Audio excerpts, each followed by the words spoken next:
No nii, tere õhtust. Olen vahele jätnud mõned või lausa 2 päeva kokkuvõtet ja täna on siis ka selle 3. kord, 4. päev,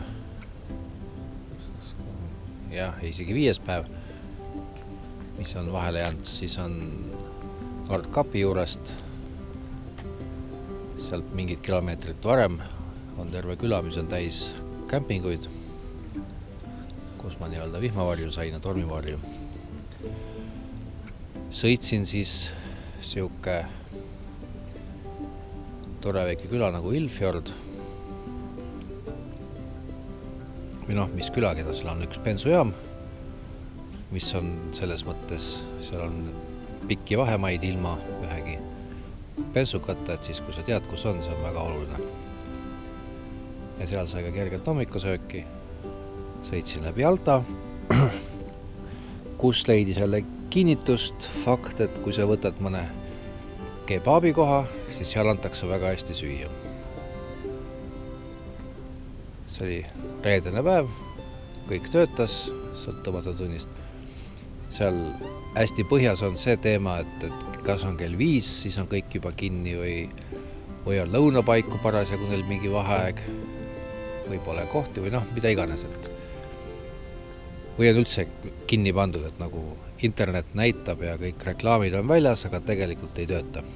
Neid on hästi palju, on sellised suletuid kohti. Abikoht, see oli töötas ja andis väga head süüa. Kusjuures Kreeka kogustes ehk väga täis sai seda. Ja sõitsin õhtuks Tromsøsse. Selles mõttes ma valisin selle teekonna, mis on kilometraažilt mingi 90-85 kilomeetrit lühem.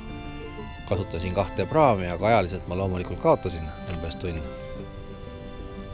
Kohalikud ise ütlevad, et kui praam on kohe ees ja saad peale, kohe läheb, siis jõuate tasaajal või samal ajal. Kui need, kes sõidavad ringi.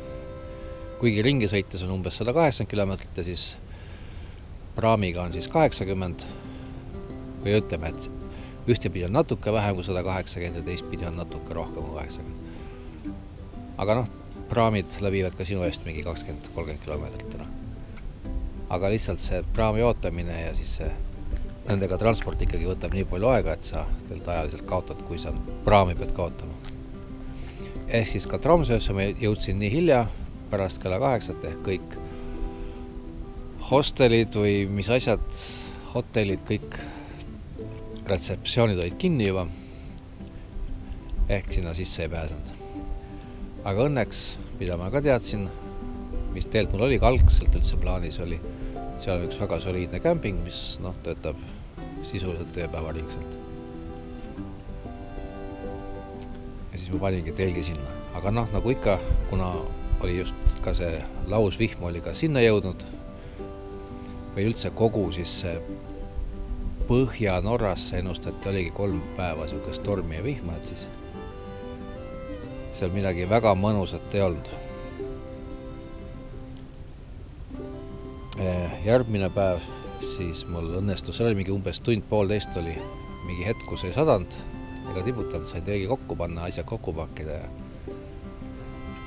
kihutasin minema. Ma käisin veel Tromsø peal ka, et õhtul ma küll käisin ringi mööda neid hotelle, hosteleid ja ma loomulikult neid skandikuid neid ei vaatanud. Et ühesõnaga, siis hommikul käisin ka seal, sõitsin mööda seda linna ringi, seal on veel väga korralik koobaste võrgustik, mäe all, kus sa saad sõita ja seal on ristmikud või ringristmikud ja terve teede skeem, neid on palju seal kaljud alt, et seal on päris põnevad ringi sõita ja siis vaatad, kus sa välja saad seal. Otsisin üles ka, mis ma arvasin, et on kunagine kuningaga. Kuigi selles, kui ma seda nüüd lugesin sealt, see tegelikult on see kool, kuigi ka nimi on ta kuninglik või kuningakool, aga et seal ei viidata korragi kirjeldustes sellele, et kuningas seal oli, kuigi ka seal ees olev park, mis suur on ka kuningapark, et kuskilt seal ta pidi asuma, seal läheduses. Ühesõnaga siis sõitsin, see oli siis eile, sõitsin Tromsøst või vahepeatus oli Narvikus.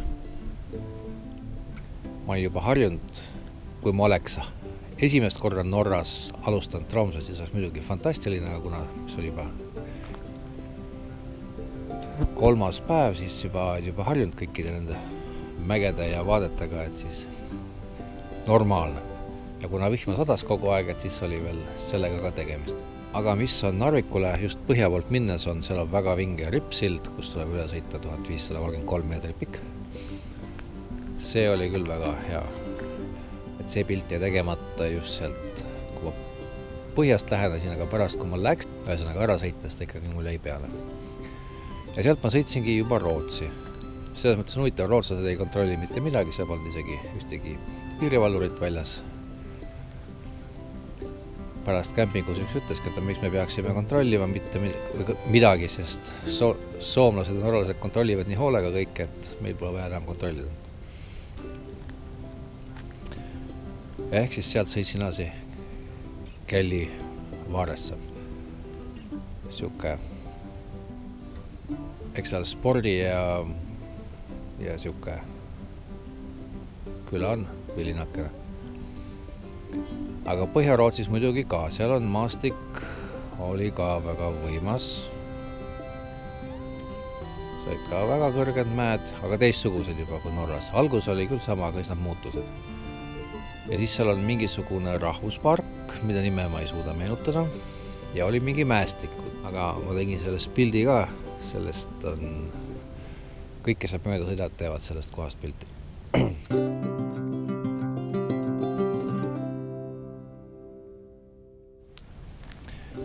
Ja seal tegelikult tuleks nii-öelda peatus teha umbes 4-5 tunnine ja siis seal mägedes ise ronimas käia. Aga sealt edasi siis juba läks siuke sirge tee, käis üks uhamine, oligi Gällivaaresse välja. Et sisuliselt see põnev osa sellega saigi läbi juba Gällivaares, et nüüd edasi sealt lihtsalt ongi nüüd tagasitee. Et nüüd siis täna ma sõitsin Gällivaarest alguses seda suurt teed või mis suur tee, aga ikkagi siuke sirge tee ja siis ma võtsin mingisuguse väiksema jupi vahepealt, sealt tuli veel ida poole ja siis ma tulin ülatornio, või ühesõnaga 40 kilti, mitte merest, mitte torniost, aga seal ülepool läksin üle piiri Soome poole. Kuna seal ka suurt liikluskoormust ei ole, siis käis väga kiiresti see piiri ületamine. Ja siis Oulus tegin väiksema peatuse või isegi pikema. Laadisin seadmeid